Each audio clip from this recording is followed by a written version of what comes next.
Episode 17મો, જેનામાં રાગ નામનો રોગ નથી, એવા વિતરાગની કૃપાથી અનંત કાળનો રોગ જાય છે. તમીશાનમ જગત સ્તસ્થુષ સ્પતિમ ધિયમ જિન્વ મનવ સે હુમહે વયમ પુષાનો યથા વેદ સામસદ વૃદ્ધે રક્ષિતા પાયુદબ્ધઃ સ્વસ્તયે. અમે સ્થાવર જંગમના સ્વામી, બુદ્ધિને સન્માર્ગે પ્રેરવા વાળા રુદ્ર દેવતાનું રક્ષા માટે આવાહન કરીએ છીએ. વૈદિક જ્ઞાન અને ધનની રક્ષા કરવા વાળા તથા પુત્ર આદિના પાલક અવિનાશી પુષ્ટિ કરતા દેવતા અમારી વૃદ્ધિ અને કલ્યાણના નિમિત્ત બને. સેનાપતિની વાતો સાંભળ્યા પછી સમ્રાટ ચક્રવર્તી ભરત પ્રધાનમંત્રી વાચસ્પતિ તરફ જોઈ અને તેમનો અભિપ્રાય જાણવા ઈશારો કરે છે. અને વાચસ્પતિ મંત્રી પણ સેનાપતિની વાતનો સ્વીકાર કર્યો અને વધુમાં કહ્યું કે હે ભરત રાજા, હવે યુદ્ધની તૈયારીનો હુકમ કરો. મહારાજે આજ્ઞા આપી દીધી. શુભ મુહૂર્તમાં પ્રસ્થાન કર્યું અને બહલી દેશમાં આવીને સીમાંત પર પડાવ નાખી દીધો. ભરતેશ્વરની ચડાઈના સમાચાર સાંભળીને બાહુબલીજીએ પણ તૈયારી કરી અને સીમા પર આવીને પડાવ નાખ્યો. બીજા દિવસે ચારણ ભાટોએ બંને રાજાઓને યુદ્ધ માટે આમંત્રણ આપ્યું. બાહુબલીજીએ પોતાની યુદ્ધ પરિષદના રાજાઓના પરામર્શથી પોતાના પુત્ર રાજકુમાર સિંહરથને સેનાપતિ જાહેર કર્યો અને ભરતેશ્વરે સુષેણ સેનાપતિને યુદ્ધ કરવાની આજ્ઞા આપી. ભરતેશ્વર ચક્રવર્તીએ સૈનિકોને સંબોધન કરીને કહ્યું, યોદ્ધાગણ, આપ મારા નાના ભાઈ સાથે યુદ્ધ કરવા જઈ રહ્યા છો. આપ જે રીતે મારી આજ્ઞાનું પાલન કરો છો તે જ રીતે સેનાપતિનું આજ્ઞાનું પાલન કરજો અને યુદ્ધમાં વિજય પ્રાપ્ત કરો. આપ એ ધ્યાનમાં રાખજો કે જેની સાથે આપ યુદ્ધ કરવા જઈ રહ્યા છો તે કોઈ સાધારણ સેના નથી. બાહુબલી પોતે અદ્વિતીય મહાબલી છે અને તેના સેનાપતિ, સામંત તથા સૈનિકો બધા શક્તિશાળી છે. કિરાતો અર્થાત જંગલી પ્રજાની સાથે થયેલા યુદ્ધથી પણ આ યુદ્ધ વધુ ઉગ્ર હોઈ શકે છે. હું તમને વિપક્ષનું બળ વધારીને કહેતો નથી, આ વાસ્તવિક સ્થિતિ છે. તેથી આપ લોકો કોઈ પણ પ્રકારનો પ્રમાદ અથવા અસાવધાની રાખશો નહીં. આપને સોંપાયેલ જવાબદારીનું પ્રાણની બાજી લગાવીને પણ પાલન કરજો. હું માનું છું કે આપ બધા સુરવીર છો. આપ બધાને જીવન કરતા વિજય વધુ પ્રિય છે. આપના સેનાપતિ મહાન યોદ્ધા અને રણનીતિના પારંગત છે. તેની અધીનતામાં લડનારા હંમેશા વિજયી થાય છે. વિપક્ષની અપેક્ષાએ આપણી સેના પણ વિશાળ છે અને શસ્ત્ર અસ્ત્ર પણ ઉચ્ચ કોટીના છે. આ પ્રકારની વિશિષ્ટતાનું ફળ ત્યારે જ પ્રાપ્ત થશે કે જ્યારે આપ બધા હંમેશા સાવધાન રહીને પોતાના કર્તવ્યનું પાલન કરવામાં માથું મૂકીને જોડાશો. વીર સૈનિકો, આપનું પરાક્રમ નિર્ણાયક બનશે. આ યુદ્ધ પર જ 60,000 વર્ષના પરાક્રમથી પ્રાપ્ત થયેલા વિજયનું સ્થાયિત્વ રહેલું છે. આ અંતિમ યુદ્ધ બની રહેશે અને એમાં આપનો વિજય નિશ્ચિત છે. સાહસ સાથે પ્રસ્થાન કરો અને વિજયી બનો. હું તમારા બધાની મંગલ શુભકામના સેવતો તમારી સાથે છું. મહારાજા ધીરાજનો જય હો. અમે અવશ્ય વિજયી થઈશું. અમારું શૌર્ય શત્રુ પક્ષને પરાસ્ત કરીને જમશે. ચક્રવર્તી સમ્રાટ ભરતેશ્વરનો જય થાવો. મહાબાહુ સેનાપતિ સુષેણનો જય થાવો. અત્યંત વિશાળ સેનાના જયઘોષથી વાતાવરણ ગુંજી ઉઠ્યું. દિશાઓ ધ્રુજી ઉઠી અને સમગ્ર પ્રકૃતિ ભયથી થરથરવા લાગી. વાતાવરણની વિક્ષુબ્ધતાએ દેવોને આકર્ષિત કર્યા. તેઓએ ભગવાન વૃષભદેવના પુત્રો વચ્ચે યુદ્ધ અને લાખો મનુષ્યોના રક્તપાત થવાની તૈયારી જોઈ લીધી. તેઓ તે જ ક્ષણે યુદ્ધ ભૂમિમાં આવ્યા અને યુદ્ધ શરૂ થવાની ક્ષણોમાં જ બંને સેનાઓની વચ્ચે ઉભા રહીને કહ્યું, અમે બંને પક્ષોને મળીને યુદ્ધ બંધ થાય તેવો પ્રયત્ન કરીએ છીએ. જ્યાં સુધી અમારો પ્રયત્ન ચાલુ રહે ત્યાં સુધી તમે અટકી જાઓ અને પ્રતીક્ષા કરો. તમને ભગવાન ઋષભદેવની આણ છે.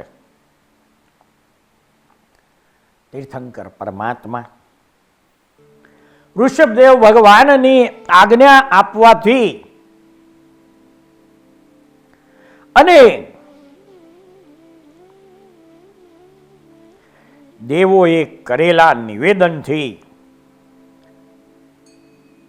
ભરત ચક્રવર્તી અને બાહુબલીના સૈન્યના બંને પક્ષો સ્તબ્ધ થઈ ગયા. તેમના યુદ્ધનો ઉન્માદ ઠંડો પડી ગયો. પ્રહાર કરવા માટે ઉઠાવેલા અસ્ત્રો નીચે નમી ગયા.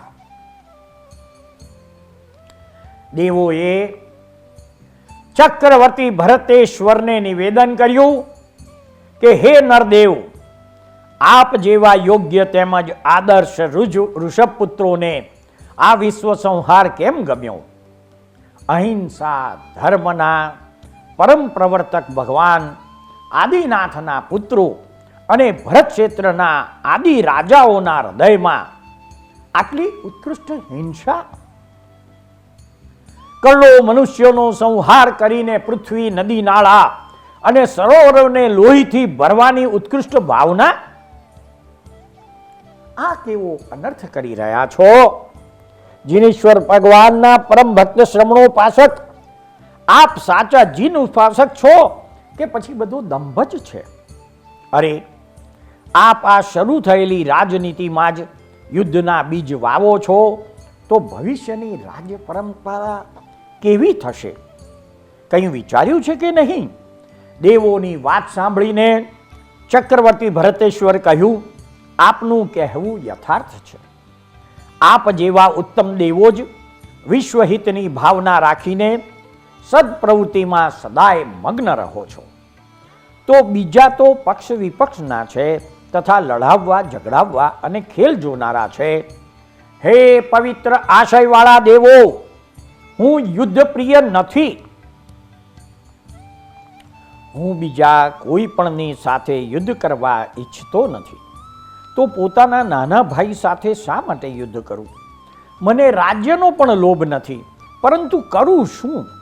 આ ચક્ર રત્ન સ્થાનાસીન થતું નથી.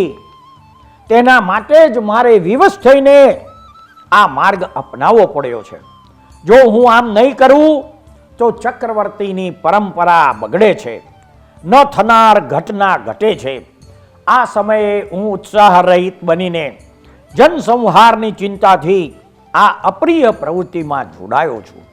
આ કોઈ નિયતિનો જ પ્રભાવ લાગે છે. નહીં તો મારો ભાઈ બાહુબલી પણ આવો ન હતો. તે મને પિતા સમાન માનતો હતો. હું 60,000 વર્ષ સુધી ખંડ સાધના કરતો રહ્યો, તેથી તેનો પ્રેમ ક્ષીણ થઈ ગયો છે અને તે વિપરીત બીના બની છે. હવે આપ જ કોઈ માર્ગ કાઢો. ત્યાર પછી દેવો બાહુબલીને મળે છે અને કહે છે કે હે નરેન્દ્ર, જો સમાધાનનો કોઈ માર્ગ નીકળે તો સારું જ છે. નહીંતર આ ભીષણ યુદ્ધનો ત્યાગ કરીને તમે બંને ભાઈ પોતે જ નિશસ્ત્ર યુદ્ધ કરીને નિર્ણય કરી લો. શું આપ આ વાત માનશો? દેવો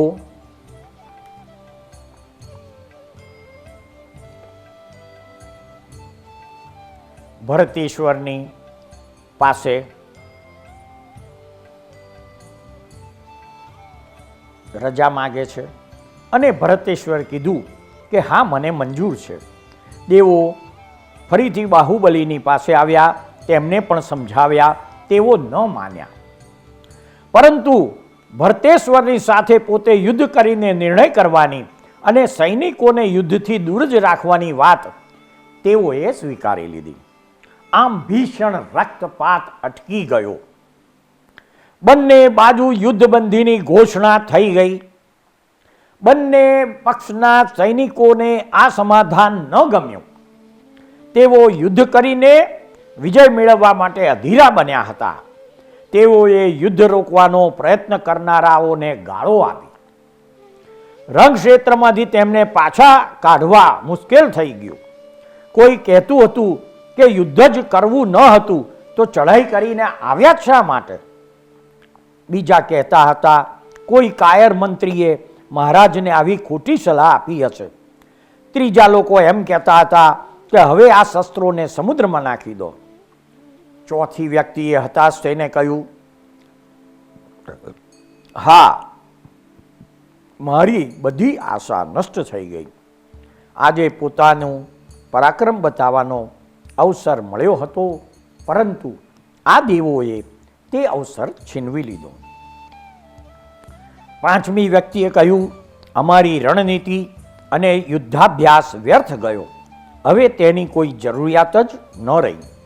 આમ અનેક પ્રકારે સૈનિક ગણ પોતાના મનની વ્યથા અને રોષ વ્યક્ત કરતા હતા. પોતપોતાની છાવણીમાં પાછા ફરી રહ્યા હતા.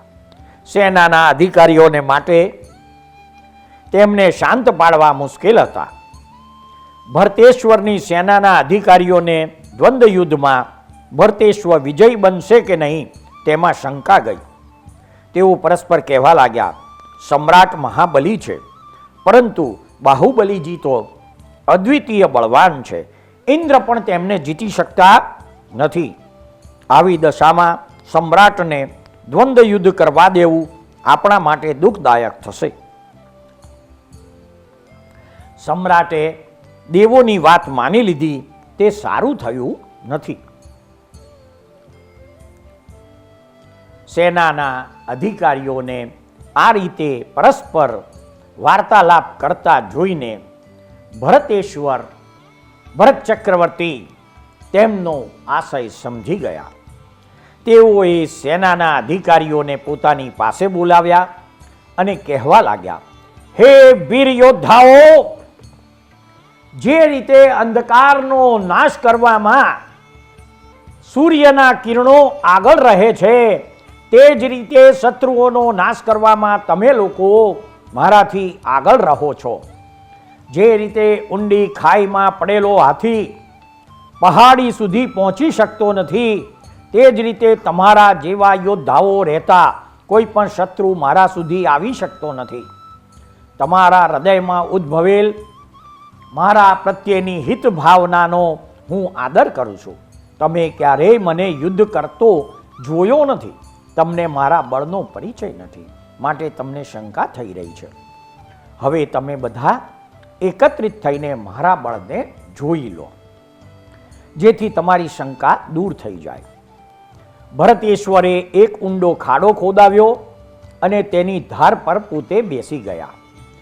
ત્યારબાદ પોતાના ડાબા હાથ પર અનેક સુદૃઢ સાંકળો બંધાવી સૈનિકોને સંબોધીને કીધું કે યોદ્ધાઓ, જે રીતે બળદો ગાડાને ખેંચી જાય છે, તે રીતે આ ધાર પર ઊભા રહીને તમે બધા ભેગા મળીને આ સાંકળોને એક સાથે ખેંચો અને મને આ ખાડામાં નાખી દો. જુઓ, તમે એમ ન વિચારશો કે આનાથી મને દુઃખ થશે. આ વખતે તમારું લક્ષ્ય પોતાની સંપૂર્ણ શક્તિ લગાવીને મને આ ખાડામાં પાડવાનું જ હોવું જોઈએ. હું તમને આજ્ઞા આપું છું કે પોતાની તમામ શક્તિ લગાવીને મને ખેંચો. ભરતેશ્વરનો આદેશ મળતા યોદ્ધાગણ ઊભો થયો. તેઓએ બીજા કિનારા પર ઊભા રહીને સાંકળો પકડી અને ખેંચવા લાગ્યા. ભરતેશ્વરે સૈનિકોને ઉત્સાહિત કરવા માટે વિશેષ શક્તિ લગાડવા કહ્યું. જ્યારે બધાનું બળ એક સાથે લાગ્યું ત્યારે ભરતેશ્વરે પોતાનો હાથ થોડો લાંબો કરી દીધો. યોદ્ધાગણ પોતાના બળથી આનંદિત થઈ ગયું, પરંતુ ભરતેશ્વરને એક અંગુલ જેટલા પણ ખસેડી શક્યા નહીં. અંતે ભરતેશ્વરે એક ઝટકાથી પોતાનો હાથ ખેંચીને છાતી પર ચોંટાડી દીધો. તો સાંકળો ખેંચનારા સૈનિકો ધડામ કરતા એકબીજા પર પડી ગયા. યોદ્ધાઓને મહારાજા ધીરાજના બળ ઉપર ખાતરી થઈ ગઈ. તેમને વિશ્વાસ થઈ ગયો કે ભરતેશ્વર પણ મહાન બલાધિપતિ છે અને તેમની શંકા દૂર થઈ ગઈ. ત્યાર પછી ભરતેશ્વર અર્થાત ભરત ચક્રવર્તી યુદ્ધભૂમિ તરફ ગયા અને બાહુબલીજી પણ ત્યાં આવ્યા. સૌથી પહેલા બંને ભાઈઓએ દ્રષ્ટિ યુદ્ધ કરવાનો નિશ્ચય કર્યો. યુદ્ધભૂમિમાં બંને પ્રતિદ્વંદી વીરો શક્ર અને ઈશાન ઇન્દ્રની જેમ શોભી રહ્યા હતા. બંને બાજુના સેનાપતિ, અધિકારી અને સૈનિકો આજુબાજુ લાઈનબંધ ઊભા રહીને તેમનું શસ્ત્ર રહિત યુદ્ધ જોઈ રહ્યા હતા. સૌ પ્રથમ દ્રષ્ટિ યુદ્ધ શરૂ થયું. બંને એકબીજાને એકી ટસે જોવા લાગ્યા. ધ્યાનમાં રહેલા યોગીની જેમ લાંબા સમય સુધી બંને એકબીજાને સ્થિર દ્રષ્ટિથી જોતા રહ્યા. અંતમાં ભરતેશ્વરની આંખમાંથી પાણી વહેવા લાગ્યું અને આંખો બંધ થઈ ગઈ. દેવોએ બાહુબલીનો જયનાદ કર્યો અને તેમના પર પુષ્પવૃષ્ટિ કરી. તેમના પક્ષમાં જય ઘોષ કરવામાં આવ્યો અને વિજયના વાજા વગાડવામાં આવ્યા. ભરતેશ્વરની સેનાના અધિકારીઓ અને સુભટોના હૃદયને આઘાત લાગ્યો. એક બાજુ હર્ષનો આવેગ છે અને બીજી બાજુ નિષ્ફળતા જન્ય ઘોર ઉદાસી છે. આ દશા જોઈને બાહુબલીજી બોલ્યા, આપ એ ન સમજતા કે હું પ્રયત્ન વિના જ જીતી ગયો છું. હજી તો આ પહેલું જ યુદ્ધ છે. આપ ઈચ્છો તો વાણી યુદ્ધ કરી લો. ચક્રવર્તી તૈયાર થઈ ગયા. તેઓએ ભયંકર ગર્જના કરી. જે રીતે મેઘની ભયંકર ગર્જના થાય છે અને મહાનદીમાં મહાવેગવાન પૂર આવે છે અને તેનો ગંભીરતમ અવાજ થાય છે, તેનાથી પણ વધુ ભયંકર સિંહનાદ થયો. યુદ્ધના મેદાનમાં રહેલા તમામ અશ્વો મોટા ભાગના દોરડા તોડીને ભાગવા લાગ્યા. હાથીઓને પણ ભાગતા રોકવાનો પ્રયત્ન નિષ્ફળ ગયો. નાકની દોરીને ખેંચ્યા વિના ઊંટ પણ વેગપૂર્વક દોડવા લાગ્યા. ભરતેશ્વરના સિંહનાદથી મોટા મોટા સુરવીર મનુષ્યોના હૃદય પણ થડકી ગયા. ત્યાર પછી બાહુબલીજીએ સિંહનાદ કર્યો. તેમનો સિંહનાદ ભરતેશ્વરના સિંહનાદથી પણ વધુ ભયંકર થયો. આ મહાઘોષ સાંભળીને સર્પ જેવી પૃથ્વી પર ચાલતી, પેટના બળે ચાલતી આખી સૃષ્ટિ જમીનમાં સંતાવા લાગી. સમુદ્રમાં રહેલા મગર, મત્સ્ય વગેરે ભયભીત થઈને સપાટી પરથી અંદર ઘૂસીને તળિયા સુધી પહોંચવા લાગ્યા.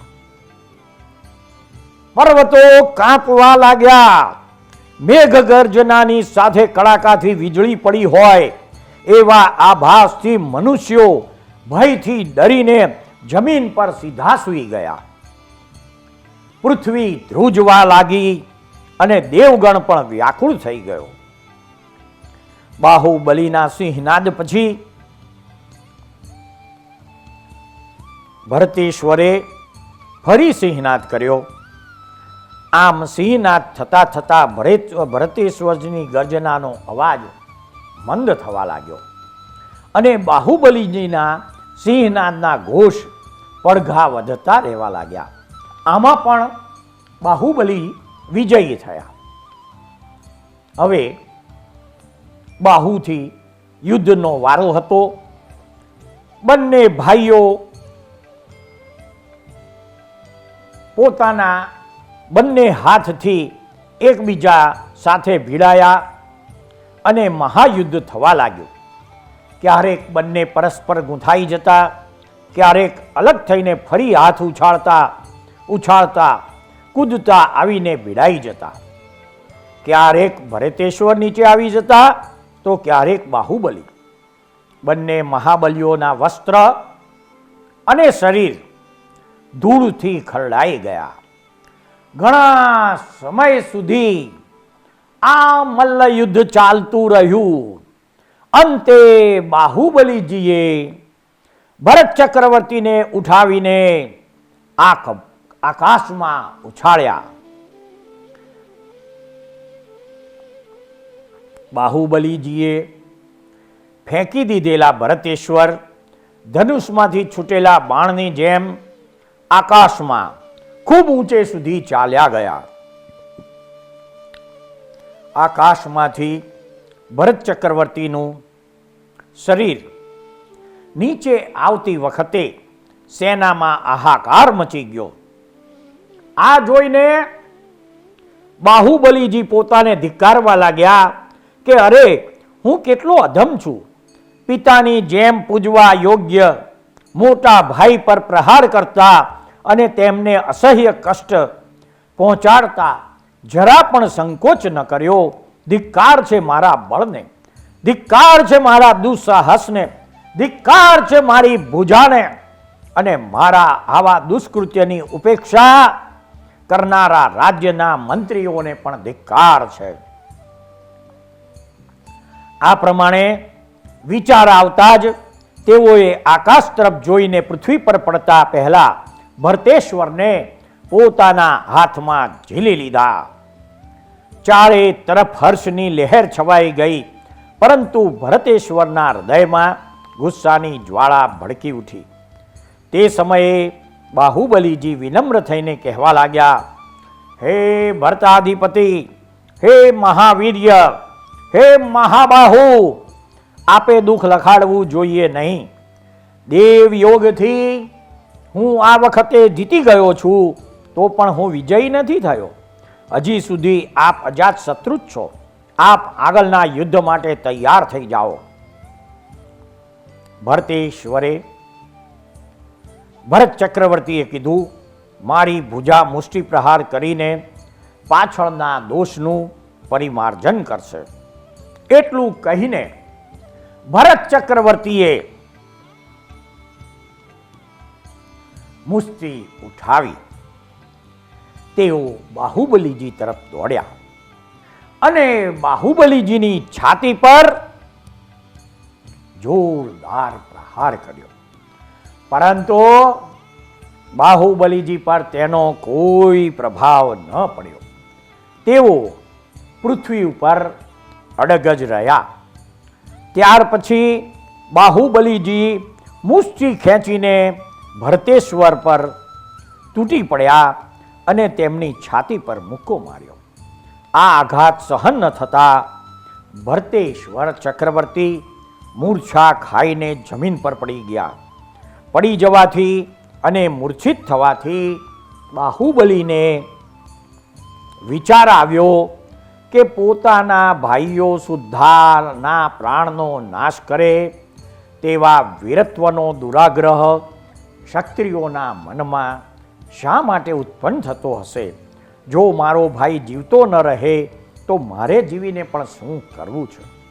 આ પ્રમાણે ચિંતા કરતા અને આંખોમાંથી આંસુ વહાવતા બાહુબલી પોતાના ઉત્તરીય વસ્ત્રથી જમીન પર મૂર્છામાં પડેલા ભરત ચક્રવર્તીને હવા નાખવા લાગ્યા. થોડી વારમાં ભરત ચક્રવર્તી ભાનમાં આવ્યા અને ઉઠ્યા. બંનેની દ્રષ્ટિ મળી. બંને ભાઈ નીચું જોઈ ગયા. વાસ્તવમાં મહાપુરુષોનો વિજય અને પરાજય બંને શરમાવે તેવા હોય છે. ભરતેશ્વર થોડા પાછળ હટ્યા, દંડ ઉઠાવ્યો અને બાહુબલીના મસ્તક ઉપર જોરદાર પ્રહાર કર્યો. આ પ્રહારથી બાહુબલીનો મુગટ તૂટીને ચૂરા ચૂરા થઈ ગયો. બાહુબલીની આંખો બંધ થઈ ગઈ. થોડી વારમાં આંખો ખોલીને તેમણે પોતાનો દંડ ઉઠાવ્યો અને ભરતેશ્વરની છાતી પર જોરદાર પ્રહાર કર્યો. આ પ્રહારથી ભરતેશ્વરના સુદૃઢ કવચના ટુકડે ટુકડા થઈ ગયા અને તેઓ વિહોળ બની ગયા. સાવધાન થઈને ભરતેશ્વરે ફરીથી દંડ ઉઠાવ્યો અને ફેરવીને બાહુબલીના મસ્તક ઉપર જોરથી ફટકાર્યો. આ પ્રહારને લીધે બાહુબલી ઢીચણ સુધી જમીનમાં ઉતરી ગયા અને માથું હલાવવા માંડ્યા. થોડી વારમાં તેઓ જમીનમાંથી બહાર નીકળ્યા અને એક હાથમાં દંડ લઈ ઘુમાવવા માંડ્યા. દંડ ઘુમાવતા ઘુમાવતા ભરતેશ્વરના માથામાં ફટકાર્યો. આ પ્રહારથી ભરત ગળા સુધી જમીનમાં ખૂપી ગયા. ચારે તરફ હાહાકાર થઈ ગયો. ભરતેશ્વર બેભાન થઈ ગયા. થોડા સમય પછી ભાનમાં આવ્યા અને જમીનમાંથી બહાર નીકળ્યા. આ પ્રમાણે હાર ઉપર હાર થતી જોઈને ભરત ચક્રવર્તીએ વિચાર્યું કે હવે મારી જીતની કોઈ શક્યતા નથી. મેં સાધેલા 6 ખંડ બાહુબલીને માટે હોય અને તે ચક્રવર્તી થવાનો હોય તેવું ન બને. એક સમયમાં 2 ચક્રવર્તી થઈ શકતા નથી. મામૂલી દેવ ઇન્દ્રને જીતી લે અને સાધારણ રાજા ચક્રવર્તીને જીતી લે એવું થઈ રહ્યું છે. કદાચ બાહુબલી જ ચક્રવર્તી થશે. ભરત આ રીતે વિચારી હતા ત્યારે યક્ષદેવોએ ભરતેશ્વરના હાથમાં ચક્રરત્ન અર્પણ કર્યું. ભરત ચક્રવર્તીએ આ ચક્રરત્નને ગુમાવ્યું અને ભરતને ચક્ર ગુમાવતા જોઈને બાહુબલીએ વિચાર કર્યો કે ભરત પોતાને આદિનાથ ભગવાનનો પુત્ર માને છે, છતાં દંડ યુદ્ધના જવાબમાં ચક્ર ચલાવી રહ્યો છે. આ શું ક્ષત્રિયોની યુદ્ધનીતિ છે? દેવતાઓ સામે કરેલી ઉત્તમ યુદ્ધનીતિની પ્રતિજ્ઞા પણ ન પાળી? ધિક્કાર છે તેને. હું તો એનું ચક્ર દંડ મારીને ચૂરે ચૂરા કરી નાખીશ. આ રીતે વિચાર કરતા રહ્યા. એટલામાં ભરત રાજાએ ચલાવેલું ચક્ર બાહુબલીની પાસે આવ્યું અને તેમની પ્રદક્ષિણા કરીને પાછું ભરતેશ્વરની પાછે આવી ગયું. કારણ કે ચક્ર રત્નનો સામાન્ય તેમજ સગોત્રી પુરુષો પર પ્રહાર થઈ શકતો નથી. આવા ચરમ શરીરી પુરુષ ઉપર તો કેવી રીતે ચાલે? ચક્ર રત્નને પાછું ફરતું જોઈને બાહુબલીજીનો ગુસ્સો ભડકી ઉઠ્યો. તે મુઠ્ઠી ઉગામીને ભરતને મારવા જતા હતા. ત્યાં જ તેમને વિચાર આવ્યો કે મુઠ્ઠીવાળો હાથ અટકી ગયો. અહો, ભરતવંશની જેમ હું પણ રાજ્યમાં લુબ્ધ બનીને જ્યેષ્ઠ બંધુને મારવા માટે તત્પર થઈ રહ્યો છું. હા, આ પાપીણી તૃષ્ણાએ કેટલો અનર્થ કરાવ્યો. જે પિતાએ સંસારના રાજ્ય ભવ્ય અને ઐશ્વર્ય તણખલું ગણીને છોડ્યા અને મારા નાના ભાઈઓએ આ સંસારને ત્યજવા યોગ્ય જાણીને જેને છોડી દીધું, તેના માટે જ હું જ્યેષ્ઠ બંધુને મારવા માટે તૈયાર થયો છું. ધિક્કાર છે મને.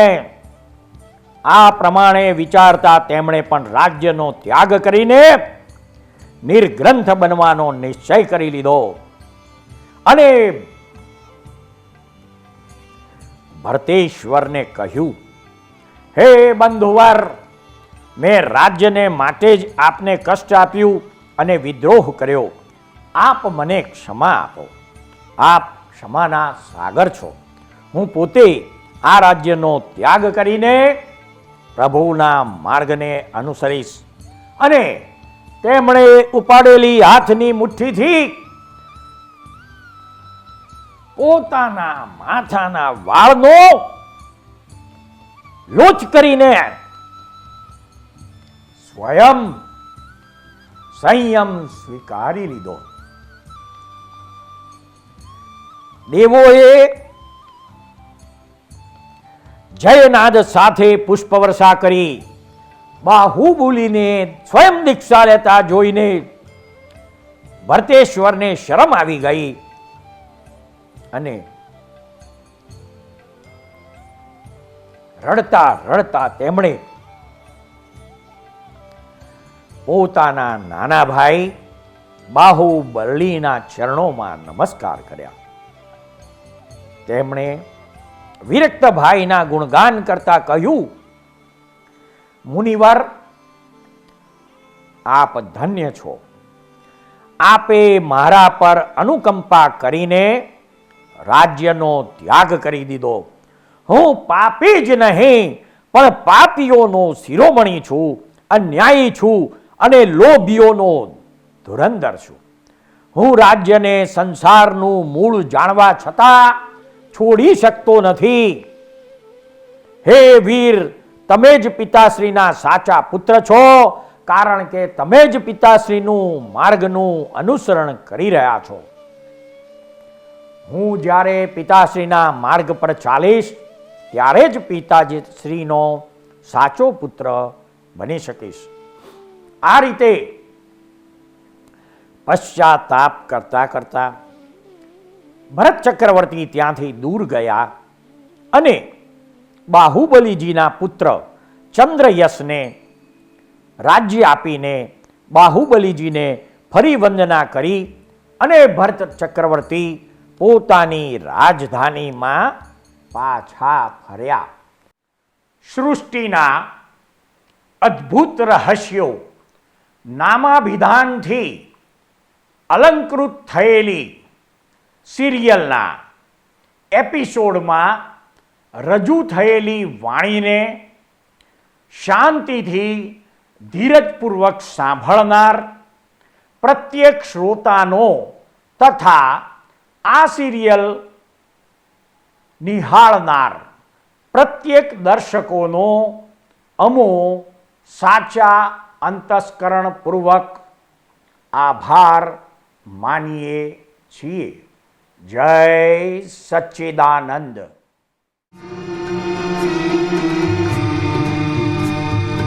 આ દુનિયામાં સર્વે જીવને સુખ ને શાંતિ હુજૂરી. આ દુનિયામાં સર્વે જીવને સુખ ને શાંતિ હુજૂરી.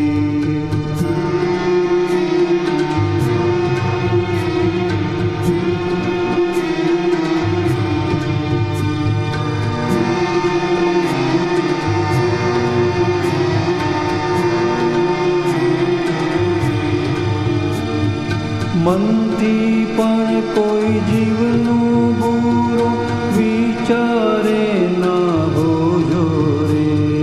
મનથી પણ કોઈ જીવનું બુરો વિચારે ના હોજો રે. સામાન્ય ઉપકારક બુદ્ધિ અહિંસક ચિંતવન હોજો રે. સામાન્ય ઉપકારક બુદ્ધિ અહિંસક ચિંતવન હોજો રે. આ દુનિયામાં સર્વે જીવને સુખ ને શાંતિ